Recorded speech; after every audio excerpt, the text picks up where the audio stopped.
Kisah Raja Pomer II, sang raja yang memeluk iman baru. Di antara deburan ombak Samudra Pasifik yang lembut, di bawah matahari yang menyalakan lautan dengan cahaya keemasan, lahirlah seorang anak yang kelak akan mengubah arah sejarah bangsanya. Tahun itu adalah 1791. Di Pulau Tahiti yang dikelilingi pegunungan hijau dan pasir putih seperti mutiara, anak itu diberi nama Pomer II, keturunan dari garis bangsawan yang sakral, dan darahnya diyakini membawa restu para leluhur yang disebut Atoa, dewa-dewa penguasa langit dan laut. Namun, takdir memiliki rencana yang jauh lebih besar untuknya. Ia akan menjadi raja yang membawa bukan hanya pedang dan kekuasaan, melainkan juga kitab suci dan iman baru yang datang dari seberang lautan. Masa kecil sang pangeran bayangan dewa dan ombak, Pomer kecil tumbuh di dunia yang penuh dengan warna dan nyanyian. Dunia para penari, para pendeta mara, dan para prajurit yang bertato penuh simbol sakral. Sejak ia bisa berjalan, ia telah dibimbing untuk memahami kekuatan mana, kekuatan spiritual yang menghubungkan manusia dengan para leluhur. Ia sering dibawa oleh ayahnya, Pomer I, ke kuil batu besar di tepi pantai, tempat para pendeta mengangkat tangan ke langit dan mengorbankan babi atau ikan sebagai persembahan. Namun di balik kemegahan itu, Tahiti adalah pulau yang terbagi. Setiap lembah memiliki kepala sukunya sendiri, dan setiap kepala suku ingin menjadi yang tertinggi. Pomer kecil sering mendengar suara perang dari kejauhan, teriakan prajurit, dentuman drum kayu, dan tangisan para wanita yang kehilangan keluarga. Sejak masa itu, hatinya dipenuhi dengan pertanyaan. Mengapa bangsa yang sama saling menumpahkan darah? Mengapa manusia harus selalu mencari dewa yang paling kuat untuk saling menaklukkan? Ibunya, seorang perempuan bijak dan lembut, sering menenangkan hatinya. Anakku, katanya suatu malam di bawah bintang-bintang, raja sejati bukan yang menaklukkan dengan tombak, tapi yang menenangkan hati manusia. Kata-kata itu kelak menjadi kompas batin yang memandunya di masa depan. Pemuda yang naik tahta raja muda dalam badai. Ketika ayahnya wafat, Pomer II masih muda, terlalu muda untuk menanggung beban sebuah pulau. Tapi darah raja menolak diam. Dengan restu para pendeta dan para bangsawan yang setia, ia dinobatkan sebagai Raja Tahiti. Namun masa mudanya bukanlah masa damai. Beberapa kepala suku menolak kekuasaannya, menganggapnya terlalu muda, terlalu lembut, terlalu mudah dipengaruhi. Musuh-musuhnya bangkit. Mereka merebut tanah-tanah di sekitar PPET, membakar desa-desa, dan menantang kekuasaan raja muda itu. Pomer II dipaksa untuk melarikan diri ke Pulau Moore, menyeberangi laut dengan perahu kecil bersama para pengikut yang masih setia. Di sana, di tengah pengasingan, ia mulai memikirkan takdirnya. Malam-malam panjang ia habiskan merenung di pantai. Ombak berdebur di bawah sinar bulan. Dan ia bertanya pada dirinya sendiri, apakah ia ditakdirkan untuk gagal seperti raja-raja sebelumnya? Atau mungkinkah ada jalan lain, kekuatan lain yang bisa ia pelajari? Kedatangan orang-orang putih angin dari dunia baru. Saat itulah kapal-kapal asing mulai datang ke Tahiti. Dari kejauhan, Pomer II melihat layar-layar besar seperti sayap burung laut. Mereka datang membawa besi, senjata api, dan barang-barang yang tak pernah dilihat sebelumnya. Cermin, pakaian wol, manik-manik kaca, dan buku-buku tebal yang berisi huruf-huruf aneh. Mereka menyebut diri mereka misionaris, utusan dari London Missionary Society. Mereka berbicara tentang Tuhan yang satu, yang tidak bisa dilihat, tapi bisa dirasakan, yang menciptakan langit, laut, dan manusia. Banyak bangsawan Tahiti menertawakan mereka, menganggap mereka gila atau pembohong. Tetapi Pomer II tidak menolak mereka. Ada sesuatu dalam kata-kata mereka yang menyalakan cahaya di hatinya. Ia mulai berteman dengan mereka, belajar kata-kata bahasa Inggris, dan mencoba membaca huruf-huruf di dalam kitab yang mereka sebut Bible. Perlahan-lahan, ia memahami maknanya. Kasih, pengampunan, dan harapan. Api dan darah pertempuran untuk Tahiti. Namun, iman saja tidak cukup untuk menjadi raja. Para penentangnya terus menantang. Tahun-tahun berikutnya diwarnai peperangan.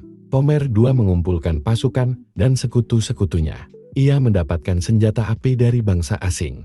Senjata yang mampu mengubah jalannya. Peperangan di Pasifik. Pertempuran besar terjadi di VIP, di tanah pegunungan yang subur. Asap mesiu menutupi langit, tombak bertemu peluru, dan darah membasahi tanah. Di tengah pertempuran itu, Pomer II memimpin sendiri pasukannya. Ia memegang senapan di satu tangan dan teriakannya menggema di antara prajuritnya. Tahiti tidak akan jatuh.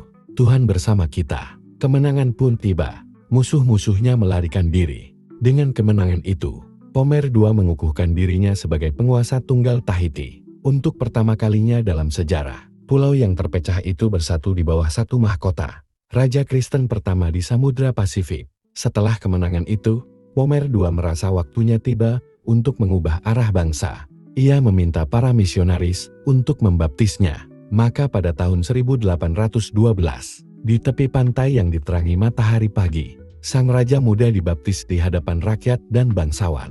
Ia mengenakan pakaian putih, sementara suara nyanyian pujian terdengar dari para pengikutnya. Air suci dituangkan di atas kepalanya, dan namanya diucapkan sebagai Pomer, Raja Kristen pertama di Tahiti. Beberapa orang menangis, sebagian lainnya marah. Bagi mereka, raja telah menolak para dewa lama Oro, Tan, dan Ta'aroa. Tapi Pomer II tetap teguh. Ia berkata, dewa-dewa lama telah memberi kita perang dan perpecahan. Tuhan yang baru ini memberi kita damai dan harapan. Dengan baptisan itu, ia bukan hanya mengubah kepercayaannya, tetapi juga arah sejarah seluruh pulau. Membangun kerajaan baru. Sebagai Raja Kristen, Pomer II menata kembali sistem pemerintahannya. Ia membuat hukum tertulis pertama di Tahiti, terinspirasi oleh 10 perintah dalam Alkitab. Ia melarang pengorbanan manusia, mengatur tata pernikahan, dan menegakkan aturan moral bagi para bangsawan. Ia juga memerintahkan pembangunan gereja-gereja sederhana di berbagai daerah. Gereja pertama berdiri di Papara, dibangun dari kayu kelapa dan atap daun pandan. Setiap hari Minggu, rakyat datang mengenakan pakaian terbaik, bernyanyi dalam bahasa mereka sendiri, dan mendengarkan firman yang diterjemahkan oleh para misionaris. Tidak semua berjalan mulus. Beberapa kepala suku masih memberontak. Namun dengan waktu, perubahan itu mengakar. Anak-anak mulai belajar membaca, sesuatu yang sebelumnya tak dikenal. Kaum wanita diberi tempat lebih terhormat. Perdagangan dengan bangsa asing meningkat. Tahiti perlahan bertransformasi. Dari pulau para pejuang menjadi pulau dengan hukum, iman, dan pengetahuan.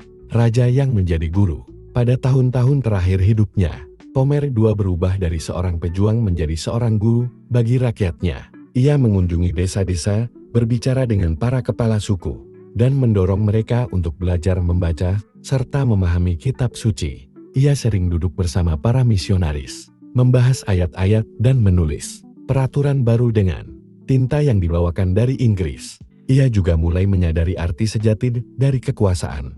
Baginya, mahkota bukan sekadar lambang kebesaran, tetapi tanggung jawab untuk menuntun hati manusia. Ia berkata kepada para penasihatnya, kita telah mengenal Tuhan, maka kita harus mengenal kasih. Tanpa kasih, kerajaan hanya akan menjadi tanah kosong. Akhir sang raja damai di bawah salib. Namun takdir manusia tak bisa dihindari. Setelah bertahun-tahun memimpin, tubuh Pomer II mulai melemah. Penyakit yang lama ia tahan, akhirnya merenggut tenaganya. Di malam terakhirnya, ia berbaring di istana sederhana di Papeete, dikelilingi oleh para pendeta dan keluarganya. Ia meminta kitab sucinya dibawa. Dengan suara lemah, ia berkata, aku telah berperang dengan pedang dan dengan firman. Jika aku gagal, biarlah anak-anakku meneruskan jalan ini. Dan dengan senyum damai, ia menutup mata pada tahun 1821. Di usia 30 tahun, di luar istana, rakyat menangis. Lonceng gereja berbunyi, dan doa dalam dua bahasa Tahiti dan Inggris berkumandang di udara hangat Pasifik.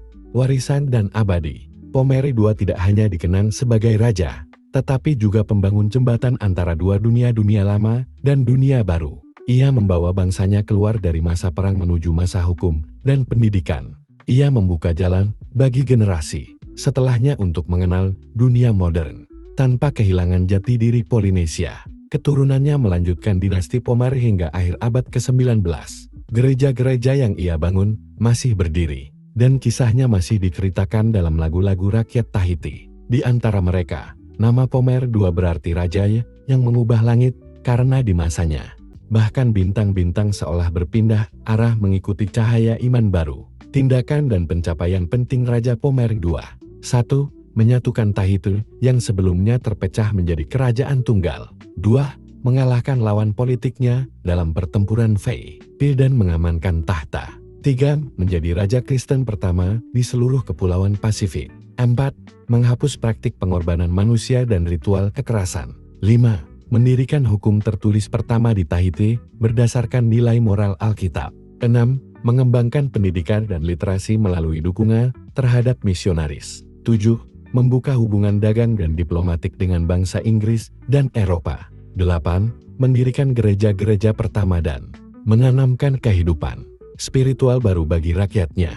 9. Membentuk pemerintahan terpusat dan mengurangi kekuasaan kepala suku kecil. 10. Mewariskan perdamaian dan arah baru bagi seluruh pulau. Menjadikan Tahiti simbol kebangkitan rohani di Pasifik. Demikianlah kisah Raja Pomeri II, seorang raja yang melintasi zaman dari darah dan batu bara menuju cahaya salib. Ia bukan hanya pemimpin duniawi, tapi juga jembatan antara tradisi dan iman, antara masa lalu yang berdebu dan masa depan yang bercahaya. 1.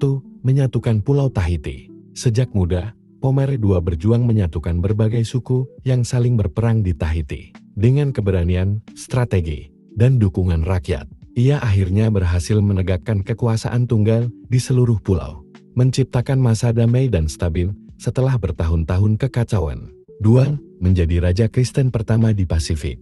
Ia tertarik pada ajaran misionaris dari Inggris dan akhirnya dibaptis menjadi Kristen. Langkah ini menjadikannya raja pertama di seluruh kepulauan Pasifik yang memeluk agama baru tersebut, membuka jalan bagi perubahan besar dalam kehidupan spiritual rakyatnya. 3. Menghapus tradisi kekerasan lama. Pomeri II melarang ritual berdarah seperti pengorbanan manusia dan perang antar suku kecil. Ia menggantinya dengan ajaran kasih, pengampunan, dan perdamaian yang diambil dari keyakinan barunya.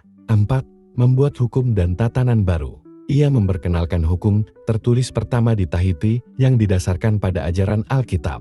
Dengan hukum ini, ia menata kehidupan rakyat agar lebih adil, tertib, dan damai, menjadikan Tahiti kerajaan pertama di Pasifik yang memiliki sistem hukum modern. 5. Membangun gereja dan pendidikan rakyat. Ia mendirikan gereja-gereja serta sekolah-sekolah bersama para misionaris. Rakyat mulai belajar, membaca dan menulis, terutama untuk memahami Alkitab. Dari sinilah lahir generasi baru Tahiti yang lebih berpengetahuan dan beradab.